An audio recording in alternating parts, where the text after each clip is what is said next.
بسم اللہ الرحمن الرحیم۔ ناظرین، ہم اطمینان قلب پر ہمارا موضوع جاری ہے اور ہم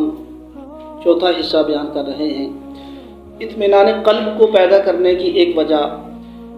اور اطمینان قلب جس سے نصیب ہوتا ہے ان میں سے ایک چیز ہے خود اعتمادی، کہ انسان کو کسی کام کے مکمل ہو جانے کا یقین ہو یا اس کام کو کما حق ہو ادا کرنے کا یقین ہو جائے اور کام کو پورا کرنے کا یقین ہو جائے۔ جو خود اعتمادی ہے یہ دو طرح کی ہوتی ہے۔ ایک ہوتی ہے وہ جو مستحسن ہے۔ خود اعتمادی جو مستحسن ہے وہ کیا ہے کہ انسان اپنی ذات میں کسی صلاحیت کو محسوس کرتا اور انسان کو یقین ہو جاتا ہے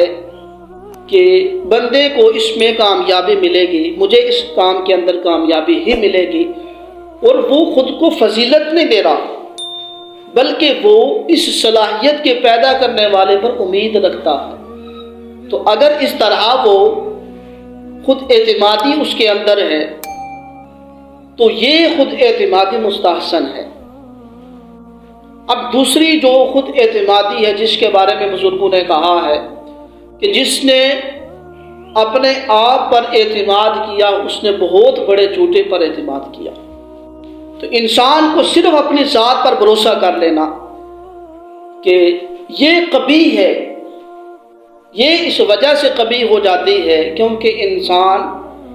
یہ دوسروں پر فضیلت دیتا ہے، اپنے قول کو، اپنے فعل کو، اپنی ذات کو، اور اتنا مان ہوتا ہے، اور انسان اگر اس سے آگے بڑھے تو غرور اور تکبر کا درجہ حاصل کر لیتا ہے۔ تو اگر اس طرح کی خود اعتمادی ہے کہ انسان اپنی صلاحیت کو محسوس کرے اور اپنی بات کو اتنی ترجیح دے کہ میں ہی جو ہے وہ حق پر ہوں اور کسی اور کو وہ کسی خاطر میں نہ لائے، خود کو فضیلت کے طور پر، اور یہ بھی بھول جائے کہ جس رب نے صلاحیت دی ہے اس کی اللہ تبارک و تعالیٰ کے اس وسیلے سے جو اس نے صلاحیت دی ہے اللہ پاک کی عطا سے کامیابی ملے، وہ ان ساری چیزوں سے ہٹ کر خود کو فضیلت کے طور پر جو ہے وہ اتنا اس کو خود پر مان ہوتا ہے کہ وہ کہتا ہے کہ مجھے کامیابی مل جائے گی اور میں ہی جو ہے وہ اپنی بات میں حق ہوں، میں ہی اپنی بات میں درست ہوں۔ تو اگر اس طرح کی اس پر ذاتی خود اعتمادی ہے کہ وہ صلاحیت کے مالک کو بھول جاتا ہے اور صرف اپنی ذات کو پیش نظر رکھتا ہے تو یہ قبیح ہے۔ اسی لیے بزرگوں نے فرمایا ہے جس نے خود پر بھروسہ کیا اس نے بہت بڑے جھوٹے پر بھروسہ کیا۔ انسان کو کبھی بھی مان نہیں کرنا چاہیے، لیکن جو ہمارے موضوع کے متعلق ہے وہ خود اعتمادی جو مستحسن ہے۔ حضرت خالد بن ولید رضی اللہ تعالیٰ عنہ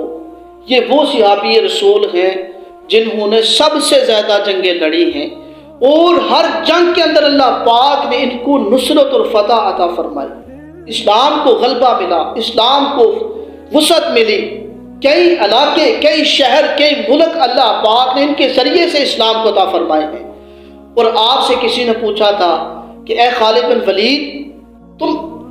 خود پر اتنا اعتماد کرتے ہو اور تجھے اتنا اعتماد ہوتا ہے کہ لاکھوں کے مقابلے میں تم اکیلے ہی نکل جاتے ہو، کیا تجھے اتنا یقین ہوتا ہے کہ تم فتح حاصل کرو گے؟ حضرت خالد بن ولید رضی اللہ تعالیٰ عنہ نے اپنا امامہ سر سے اتارا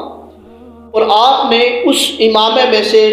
حضور علیہ السلام کے سر کے بال مبارک جو رکھے ہوئے تھے وہ نکال کر دکھائے، کہا کہ میں خود پر کبھی اتنا اعتماد نہیں کرتا لیکن مصطفیٰ کے وہ مبارک جو زلفیں ہیں ان کے بال میرے امامے میں موجود ہوتے ہیں، تو میں ان بالوں کی برکت کا اتنا بڑا قائل ہوں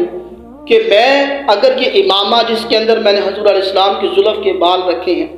تو اگر میں اپنے سر پر رکھوں تو میں جس میدان میں بھی اتر جاؤں گا اللہ پاک مجھے فتح نصرت عطا فرمائے گا۔ یہ وہ خود اعتمادی ہے کہ جو مستحسن ہے اور یہ اطمینان قلب پیدا کرتی ہے۔ تو حضور علیہ السلام کے مبارک بالوں کو آپ نے اپنے امامے کے اندر رکھا اور آپ کو اتنا یقین ہو گیا کہ میں جس میدان میں اتر جاؤں گا اللہ پاک فتح نصرت عطا فرمائے گا۔ یہ اطمینان قلب کیسے نصیب ہوا؟ کہ جب انسان کو خود اعتمادی حاصل ہوتی ہے۔ ہم دنیا کے معاملات میں بھی دیکھیں، ہم جو کام کر رہے ہوتے ہیں ہمیں اعتماد ہونا چاہیے، خود اعتمادی ہونی چاہیے۔ تو جب انسان کسی کام کا عزم کر لیتا ہے، ارادہ کر لیتا ہے، تو اللہ پاک انسان کے اس ارادے کو پورا فرما دیتا ہے۔ اور اللہ تبارک و تعالیٰ نے قرآن مجید میں فرمایا ہے کہ بندہ مجھ سے جس کام کی جو توقع رکھتا ہے میں انسان کے ساتھ ویسا ہی کرتا ہوں۔ تو ہمارا منبع حقیقی